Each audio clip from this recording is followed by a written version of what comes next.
ৰাজ্যত অব্যাহত আছে অবৈধ বাংলাদেশীৰ বিৰুদ্ধে বৃহৎ অভিযান আৰু ধুবুৰীৰ পৰা একে নিশাই 22টাকৈ বাংলাদেশী পৰিছে আৰক্ষীৰ জালত। আৰক্ষীয়ে ইতিমধ্যে বাহন সাজু কৰিছে। অবৈধ বাংলাদেশীৰ বিৰুদ্ধে আজি চলিব নিশাৰ ভাগত বৃহৎ অভিযান। যতেই নাথাকক কিয় অবৈধ বাংলাদেশী সেই স্থানৰ পৰা আৰক্ষীয়ে আটক কৰিব। আৰক্ষীৰ হাতত আহি পৰিছে দীঘলীয়া তালিকা আৰু সেই তালিকা অনুসৰি গাঁৱে ভূঞে নগৰে চহৰে আৰক্ষীৰ চলিব বৃহৎ অভিযান। প্ৰতিটো ঘৰে ঘৰে সোমাব আৰক্ষী। অবৈধ বাংলাদেশী বিচাৰি আৰক্ষীৰ বৃহৎ অভিযান। সমান্তৰালকৈ ৰাজ্যৰ সমান্তৰালকৈ ধুবুৰীতো আৰক্ষীয়ে এটাৰ পিছত আন এটা অবৈধ বাংলাদেশী আটক কৰিছে। নিশাই 22টাকৈ অবৈধ বাংলাদেশী আটক কৰিবলৈ সক্ষম হৈছে আৰক্ষীয়ে। হাতত তালিকা লৈ আৰক্ষীয়ে চলাইছে বৃহৎ অভিযান। ধুবুৰীত ইটোৰ পিছত সিটো অবৈধ বাংলাদেশী আৰক্ষীৰ জালত পৰিছে। এটাও বাংলাদেশী সাৰি নাযাব আৰক্ষীৰ হাতৰ পৰা। অবৈধ বাংলাদেশীক আটক কৰাৰ পিছতেই কান্দোনত ভাগি পৰিছে পৰিয়ালবৰ্গ। অবৈধ বাংলাদেশীৰ পৰিয়ালবৰ্গ কান্দোনত ভাগি পৰিছে। নিশা 22জন অবৈধ বাংলাদেশীক আটক কৰি ধুবুৰী কলেজ নগৰ আৰক্ষীৰ চকীত ৰাখি সোধপোছ অব্যাহত ৰাখিছে।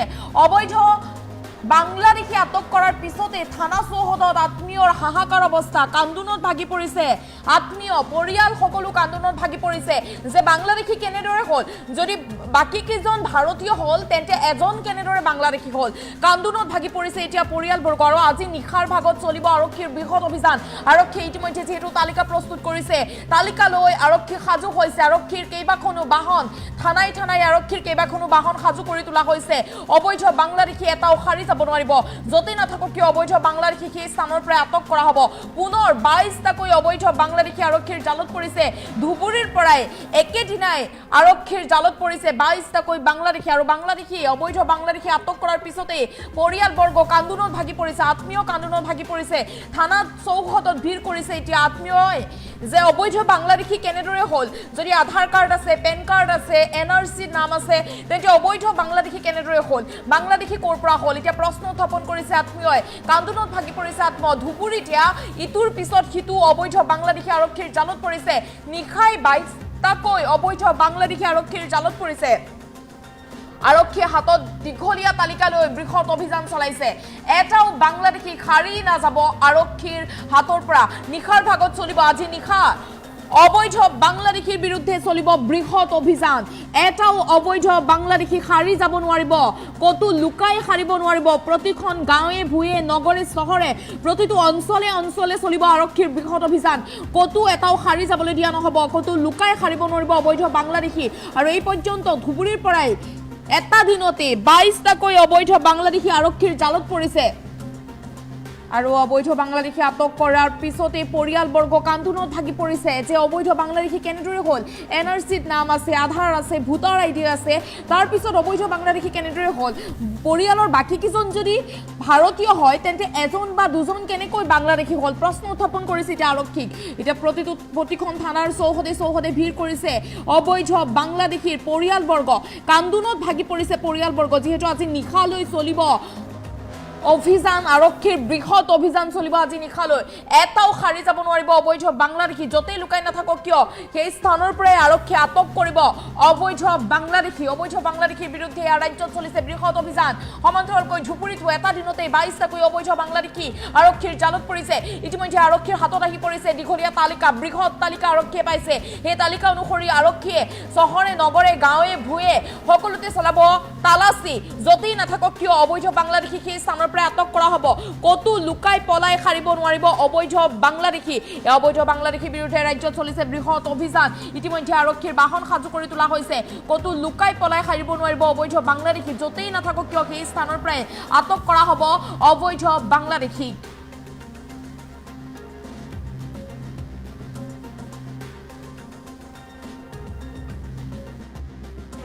ৰাতি গভীৰ নিশা গম পালো যে অসম পুলিচে তথা বৰ্ডাৰ পুলিচে কিছুমান ব্যক্তিক, বাংলাদেশী ব্যক্তিক মানে ধৰি লৈ গৈছে।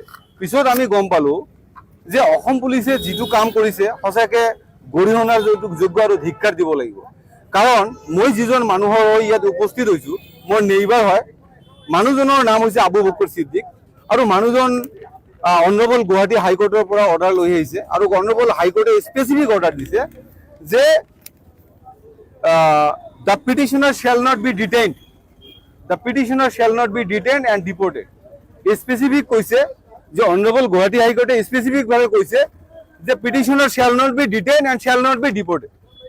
তৎসত্ত্বেও আমি দেখা পাইছো যে যোৱা ৰাতি মাছ নিশা পুলিচে অসম পুলিচে মানুহজনক ধৰি লৈ আহিছে আৰু ডিটেইন কৰি থৈ দিছে।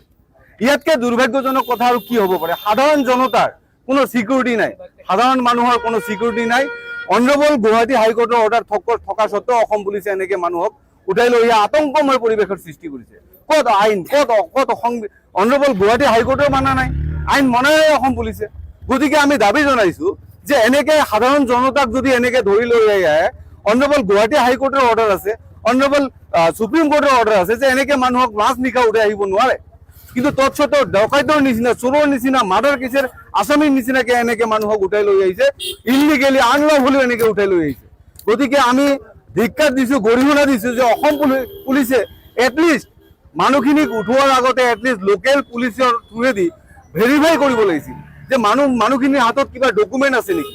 তেনেকুৱা কাম নকৰিয়ে অসম পুলিচে কি কৰিছে, মাছ নিশা পৰিয়ালৰ মানুহক আতংকময় সৃষ্টি কৰি এনেকে মানুহক এটেক কৰিছে। এয়া আইন বিৰোধী, টোটেলি আইন বিৰোধী, সংবিধান বিৰোধী ক'ব লাগিব। ইয়াত সংখ্যালঘুৰ ওপৰত মাধমাৰ ক'ব লাগিব, সংখ্যালঘুক নিধন কৰাৰ যি যোজা চলি আছে বুলি ক'ব লাগিব। চাওক, এইটো চাওক টোটেলি সংবিধান বিৰোধী। আৰু বাংলাদেশী নাগৰিকক ধৰক না, আমাৰ ক'বলগীয়া নাই। বাংলাদেশী মানুহক ধৰক, চালান কৰক, কি কৰক। কিন্তু বাংলাদেশী মানুহক ধৰাৰ নামত সাধাৰণ মানুহক, ভাৰতীয় মানুহক অনাৰেবল কোৰ্টৰ অৰ্ডাৰ থকা সত্ত্বেও থকা মানুহক এনেকে ধৰি লৈ আহি হাৰাশাস্তি কৰাটো কওক আপোনালোকে চতুৰ্থ স্তম্ভ হিচাপে, আপোনালোকে সাংবাদিক হিচাপে আপোনালোকে কওক এইটো যুক্তিসংগত হৈছে নেকি কওক।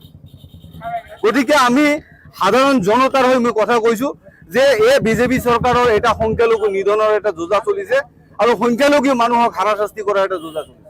চাওক, ইয়াত মানুহ ধৰাৰ নামত এতিয়া খিলঞ্জীয়া মুছলমান বা বাংলাদেশী মুছলমান বা মিয়া মুছলমান, ইয়াত তেনেকুৱা বিভাজন আমি দেখা নাই। কাৰণ মাছ নিশা যেতিয়া ধৰিছে, মানুহক ধৰিছে আৰু লৈ আহিছে আৰু ডিটেইন কৰি কথা আছিল, সব মিছা কথা, বকৱাট বনোৱাটি মিছা কথা।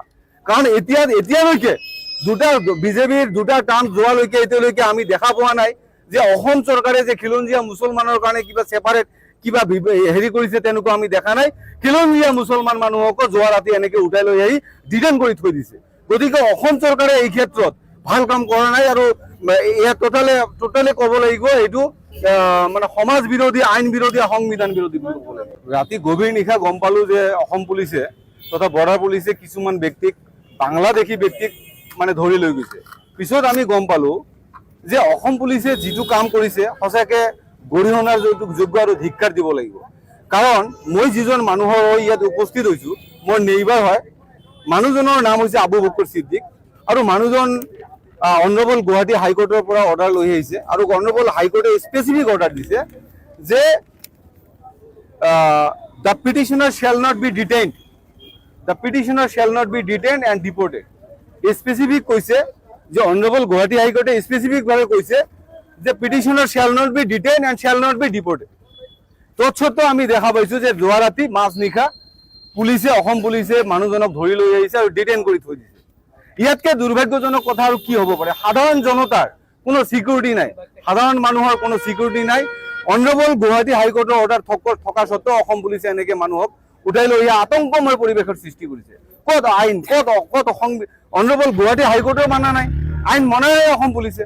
গতিকে আমি দাবী জনাইছো যে এনেকে সাধাৰণ জনতাক যদি এনেকে ধৰি লৈ আহে, অনাৰেবল গুৱাহাটী হাইকোৰ্টৰ অৰ্ডাৰ আছে, অনাৰেবল সুপ্ৰিম কোৰ্টৰ অৰ্ডাৰ আছে যে এনেকে মানুহক মাছ নিশা উঠাই আহিব নোৱাৰে। কিন্তু তৎসত্ত্বেও ডকাইতৰ নিচিনা, চোৰৰ নিচিনা, মাৰ্ডাৰ কেছৰ আসামীৰ নিচিনাকে এনেকে মানুহক উঠাই লৈ আহিছে, ইলিগেলি আনলফুলি এনেকে উঠাই লৈ আহিছে। গতিকে আমি ধিক্কাৰ দিছো, গৰিহণা দিছো যে অসম পুলিচে এটলিষ্ট মানুহখিনিক উঠোৱাৰ আগতে এটলিষ্ট লোকেল পুলিচৰ থ্ৰুৱেদি ভেৰিফাই কৰিব লাগিছিল যে মানুহখিনিৰ হাতত কিবা ডকুমেণ্ট আছে নেকি। তেনেকুৱা কাম নকৰিয়ে অসম পুলিচে কি কৰিছে, মাছ নিশা পৰিয়ালৰ মানুহক আতংকময় সৃষ্টি কৰি এনেকে মানুহক এটেক কৰিছে। এয়া আইন বিৰোধী, টোটেলি আইন বিৰোধী, সংবিধান বিৰোধী ক'ব লাগিব। ইয়াত সংখ্যালঘুৰ ওপৰত মাধমাৰ ক'ব লাগিব, সংখ্যালঘুক নিধন কৰাৰ যি যোজা চলি আছে বুলি ক'ব লাগিব। চাওক, এইটো চাওক টোটেলি সংবিধান বিৰোধী। আৰু বাংলাদেশী নাগৰিকক ধৰক না, আমাৰ ক'বলগীয়া নাই। বাংলাদেশী মানুহক ধৰক, চালান কৰক, কি কৰক। কিন্তু বাংলাদেশী মানুহক ধৰাৰ নামত সাধাৰণ মানুহক, ভাৰতীয় মানুহক অনাৰেবল কোৰ্টৰ অৰ্ডাৰ থকা সত্ত্বেও থকা মানুহক এনেকে ধৰি লৈ আহি হাৰাশাস্তি কৰাটো কওক আপোনালোকে চতুৰ্থ স্তম্ভ হিচাপে, আপোনালোকে সাংবাদিক হিচাপে আপোনালোকে কওক এইটো যুক্তিসংগত হৈছে নেকি কওক। গতিকে আমি সাধাৰণ জনতাৰ হৈ মই কথা কৈছো যে এই বিজেপি চৰকাৰৰ এটা সংখ্যালঘু নিধনৰ এটা যোজা চলিছে আৰু সংখ্যালঘু মানুহক হাৰাশাস্তি কৰাৰ এটা যোজা চলিছে চাওক ইয়াত মানুহ ধৰাৰ নামত এতিয়া খিলঞ্জীয়া মুছলমান বা বাংলাদেশী মুছলমান বা মিয়া মুছলমান ইয়াত তেনেকুৱা বিভাজন আমি দেখা নাই কাৰণ মাজনিশা যেতিয়া ধৰিছে মানুহক ধৰিছে আৰু লৈ আহিছে আৰু ডিটেইন কৰি থৈছে কথা আছিল সব মিছা কথা বকৱাট বনৱাটি মিছা কথা কাৰণ এতিয়ালৈকে দুটা বিজেপিৰ দুটা টাৰ্ম যোৱালৈকে এতিয়ালৈকে আমি দেখা পোৱা নাই যে অসম চৰকাৰে যে খিলঞ্জীয়া মুছলমানৰ কাৰণে কিবা সেপাৰেট কিবা হেৰি কৰিছে তেনেকুৱা আমি দেখা নাই খিলঞ্জীয়া মুছলমান মানুহক যোৱা ৰাতি এনেকে উঠাই লৈ আহি ডিটেইন কৰি থৈ দিছে গতিকে অসম চৰকাৰে এই ক্ষেত্ৰত ভাল কাম কৰা নাই আৰু টোটালি ক'ব লাগিব এইটো মানে সমাজ বিৰোধী আইন বিৰোধী সংবিধান বিৰোধী